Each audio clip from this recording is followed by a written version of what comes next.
তো বন্ধুরা, West Bengal school service কমিশনের অফিসিয়াল ওয়েবসাইটে আবারও জোড়া দুটি নোটিফিকেশন জারি করে দিল এসএসসি রিগার্ডিং সেকেন্ড এসএলএসটি 2025। এবং সেক্ষেত্রে ক্যাটাগরি আপলোডের ক্ষেত্রে যেটা বলা হয়েছে, ওবিসিদের ক্ষেত্রে একটি গুরুত্বপূর্ণ নোটিশ এবং তারা কিভাবে আপলোড করবে না করবে সে বিষয়টি রয়েছে। তার পাশাপাশি ফটো আপলোড এবং সিগনেচারকে কেন্দ্র করে আরও একটি গুরুত্বপূর্ণ নোটিশ। তো বিস্তারিতভাবে কি জানানো হয়েছে নোটিফিকেশনকে কেন্দ্র করে, চলুন আমরা ভিডিওটাতে জেনে নেব। তার আগে বলি বন্ধুরা, আপনারা যারা আমাদের চ্যানেলের সাথে যুক্ত আছেন তারা জানেনই এই চ্যানেলের প্রত্যেকটা ভিডিও কিন্তু দরকারি, তাই কেউ এখনও যদি আমাদের চ্যানেলটা সাবস্ক্রাইব করে না থাকেন তাহলে অবশ্যই আমাদের চ্যানেলটা সাবস্ক্রাইব করতে ভুলবেন না এবং পাশে থাকা বেল আইকনটি ক্লিক করে দেবেন যাতে নতুন আপডেট আসলে আপনার ফোনে পৌঁছে দিতে পারে। আমরা এই চ্যানেলে কিন্তু প্রত্যেকদিন নতুন নতুন লেটেস্ট আপডেট নিয়ে আসছি সরকারি এবং চাকরি রিলেটেড। তো তার জন্য অবশ্যই আমাদের চ্যানেলটা সাবস্ক্রাইব করে দেবেন এবং পাশে থাকা বেল আইকনটি ক্লিক করে all notification West Bengal school service কমিশনের অফিসিয়াল ওয়েবসাইটে কিছুক্ষণ আগেই আবার একটি গুরুত্বপূর্ণ নোটিফিকেশন, একটি নয় দুটি নোটিফিকেশন আমরা দেখতে পাচ্ছি জারি করা হয়েছে রিগার্ডিং সেকেন্ড এসএলএসটি 2025। এখানে বলা হয়েছে দেখুন সাবজেক্টে যে addendum notice regarding edit option, এখানে বলা রয়েছে দেখুন যে ক্যাটাগরি ডিটেলস সম্বন্ধিত। তো কি রয়েছে আমরা বিস্তারিত জানবো প্রথম নোটিশটাতে। এখানে বলা হয়েছে in continuation to our earlier notice, যেটাকে ইস্যু করছে আমরা দেখতে পাচ্ছি 30/7/2025 মেমো নম্বরকে।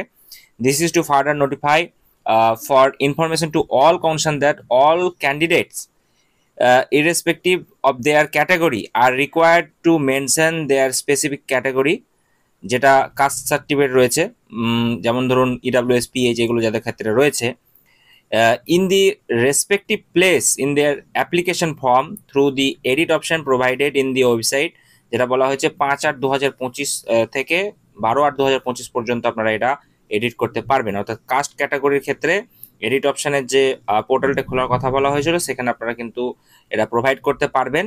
This is to clarify here that only candidates from OBC category are required to mention their sub category, অর্থাৎ সেক্ষেত্রে তাদের যে সাব ক্যাটাগরি রয়েছে ওবিসি ক্যান্ডিডেটদের, সেটা কিন্তু তারা ড্রপ ডাউন বক্স থাকবে, সেখান থেকে তাদেরকে প্রোভাইড করতে বলা হয়েছে।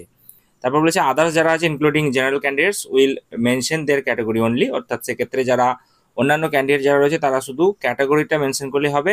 ওবিসির ক্ষেত্রে তাদের জন্য আলাদা করে একটা সাব ক্যাটাগরি সেকশন থাকবে, সেখানে তারা কিন্তু ড্রপ ডাউন বক্স থেকে তাদের যে নির্দিষ্ট ক্যাটাগরি রয়েছে সেটা কিন্তু তাকে ওই ড্রপ ডাউন বক্স থেকে চুজ করে নিয়ে প্রোভাইড করতে বলা হয়েছে। তারপরে যেটা বলা হচ্ছে দেখুন যে certificate number should also be inserted which ever available and if applicable. তো সেক্ষেত্রে যেটা বলা হচ্ছে সার্টিফিকেট নাম্বারটাও ইনসার্টেড করা হবে এবং সেক্ষেত্রে সেটা যদি অ্যাপ্লিকেবল হয় সেটা আপনি অ্যাপ্লিকেবল করবেন। তো এইটুকুই বলা হয়েছে এই ক্যাটাগরি ডিটেলস সংক্রান্ত নোটিশটাতে। এরপরে আমরা চলে যাব নেক্সট যে আর একটা নোটিফিকেশন জারি করা হয়েছে রিগার্ডিং ফটো আপলোড, এবং সেটাকে নিয়ে একাধিক বারবার প্রশ্ন আপনারা করছিলেন কমেন্ট সেকশনে। তো সেটাতে কি ডিটেলস চেয়েছে চলুন আমরা দেখব।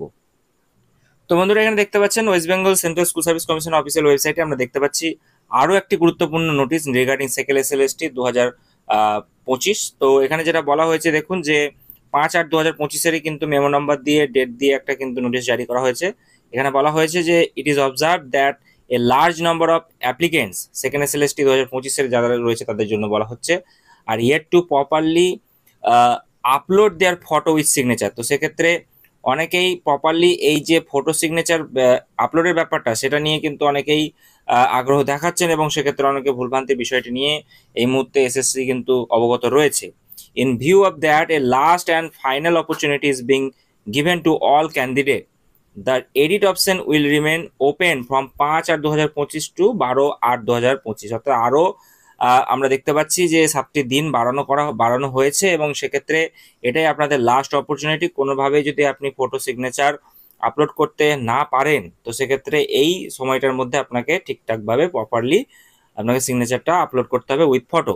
তো যেটা বলা হয়েছে it may be carefully noted that photo with signature must be uploaded strictly in accordance with our instruction contained in the pop-up window after clicking the button re-upload photo with signature and demonstrate video in the video screen and WBSSC যেটা বলেছে helpdesk.com। তো সেক্ষেত্রে আপনারা দেখতে পাবেন যখনই photo upload করছেন একটা এসএসসি কিন্তু ডেমো ভিডিও আপনাদেরকে করে দেখিয়েছে, যেখানে আপনারা দেখতে পাচ্ছেন যে কিভাবে সেই ফটোটা আপলোড করতে হয় সেটা রিআপলোড করার সেকশনটা নিয়েও কিন্তু তারা জানিয়েছে। তো সেইটা দেখে আপনারা কিন্তু সেমভাবে আপলোড করবেন ফটোটা বা উইথ সিগনেচার, সেটাই কিন্তু বলা হয়েছে যাতে কোনো রকম ভুলভ্রান্তি না হয়।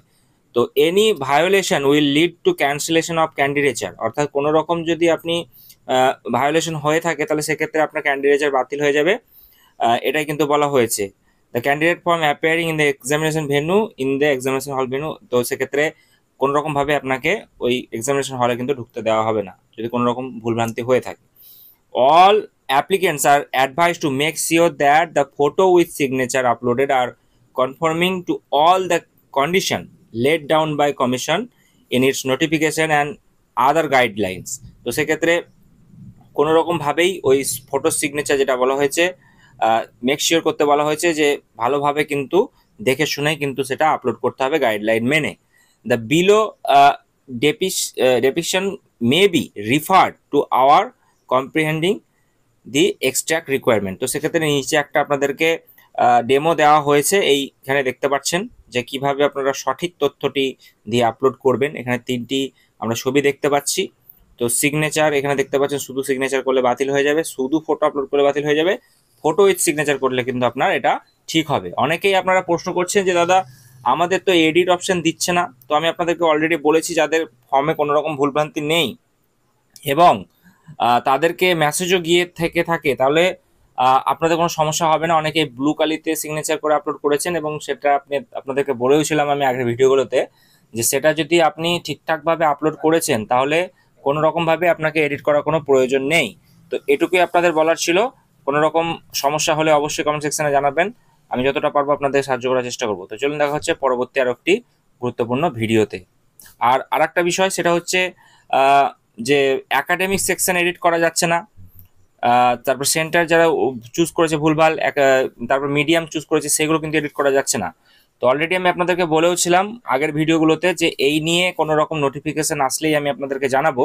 এসএসসি এই নিয়ে কিন্তু তৎপরতা শুরু করেছে, একের পর এক নোটিফিকেশন দিচ্ছে। দেখা যাক একাডেমিক সেকশনে কোনো রকম ভুলভ্রান্তির কারণে যারা ফর্ম আপলোড করে দিয়েছে তাদের জন্য কি ব্যবস্থাপনা শুরু করছে। তো একাডেমিক সেকশন নিয়ে অবশ্যই আমাদের কনসার্ন রয়েছে, আমরা ইতিমধ্যে ইমেল করেছি এবং তার রিপ্লাইও কিন্তু এখনো পর্যন্ত পাইনি। তো দেখা যাক এখন কোনো রকম নোটিফিকেশন আসছে কিনা একাডেমিক সেকশন এবং যারা সেন্টার চুজ করেছে ভুলভাল এবং মিডিয়াম চুজ করেছে ভুলভাল তাদের জন্য কোনো রকম কোনো ব্যবস্থাপনা করছে কি না। তো আপডেট আমি দেবো অবশ্যই আপনাদেরকে, তার জন্য চ্যানেলটি সাবস্ক্রাইব করবেন, পাশে থাকা বেল বাটনটি ক্লিক করে দিতে ভুলবেন না।